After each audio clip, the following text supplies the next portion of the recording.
Isang pinagpalang araw sa inyong lahat. Tayo po ay magninilay sa salita ng Diyos. Ang pinagmumulan ng awa at tawa ng ating buhay ang salitawa.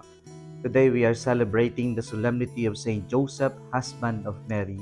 Pinabati ko po ng isang maligayang pagdiriwang ng kapistahan ang parokya ng Saint Joseph Parish sa Balungaw, Pangasinan. Sa pamumuno po ng kanilang parish priest na si Reverend Father Alex de Guzman. Happy Fiesta po sa inyong lahat. Pinagdiriwang po natin ang kapistahan ni San Jose.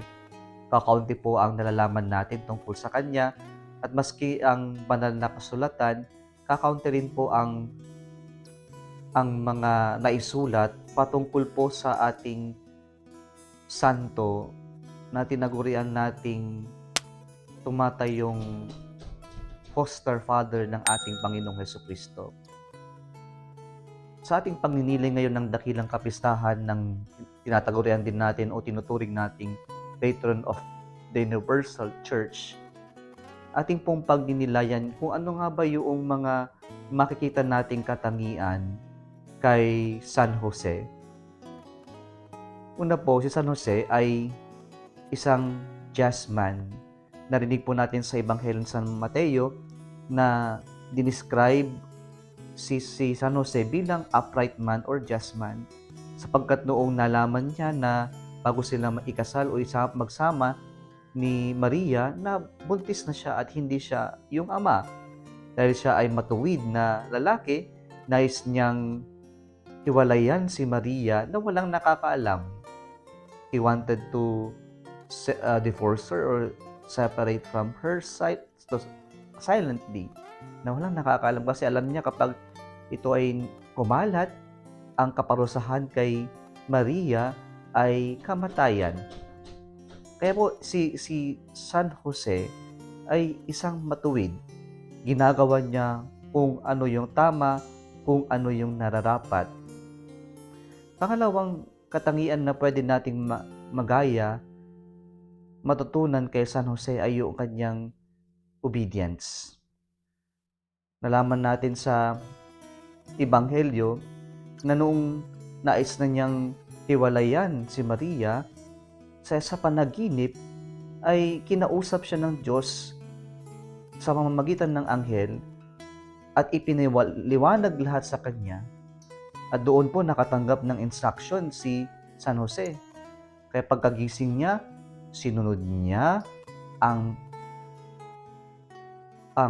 utos, ang instruction, ang habilin ng ating Diyos na walang pag-aalinlangan. Kaya po si San Jose, kapag ang Diyos na ang kumausap, ang Diyos ang priority niya, susundin niya na walang pagdududa, pag-aalinlangan ang kagustuhan ng Diyos. Kaya napakaganda po na ito'y ating isabuhay, na tayo rin po ay matutong i-prioritize ang kagustuhan ng Diyos sa buhay natin, na kahit ang hirap gawin. Siguro si Jose at si Maria ay gumawa ng plano para sa kanilang pamilya. Pero ito yung nangyari at nalaman niya na sa kabila ng kanilang mga nabuong plano na mag-aasawa, gagawa ng ganitong pamilya, ng ganitong kinabukasan para sa kanilang pamilya. Pero lahat ng ito ay gumuho nang nalaman niyang buntis si Maria. Pero sa kabila niyan, nang dahil sa utos ng Diyos, nakita ni San Jose na mas malaki ang plano ng Diyos, na mas malaki pa rin ng Diyos kaysa sa kanyang mga plano, kaysa sa kanyang sarili. Kaya si San Jose sinunod ang plano, ang kagustuhan ng Diyos. Pangatlo po, si San Jose ay isang silent man. Kakaunti po at walang tayong marinig na binitawang salita ni San Jose. Sapagkat si San Jose sa kanyang pagsunod sa Panginoon ay hindi yung mayabang na ipinapakita, hindi yung papansin na kailangan niyang mapalakpakan ng ibang tao na sinasabing isa siyang masuging tagasunod ng ating Panginoon.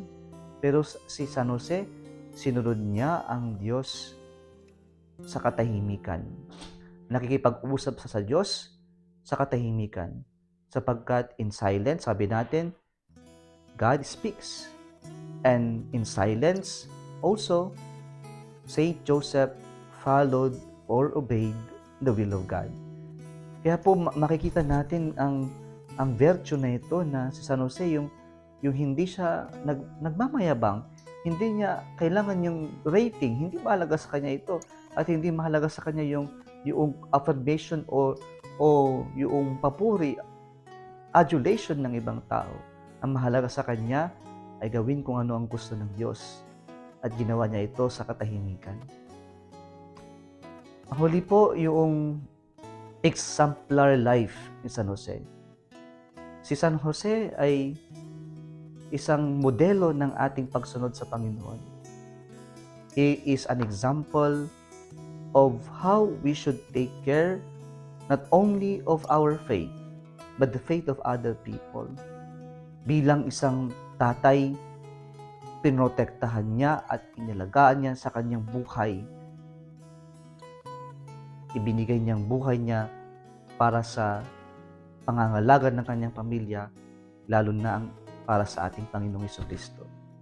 Nawag gayahin natin itong si San Jose na maging example din tayo in action, na hindi lamang sa salita, but we become an example to other people in action, especially in taking good care of our faith, taking good care of our faith in Jesus Christ through our example, na sana makakitaan nila yung pananampalataya natin sa pamamagitan ng ating pag-iisip, pananalita, at sa gawa.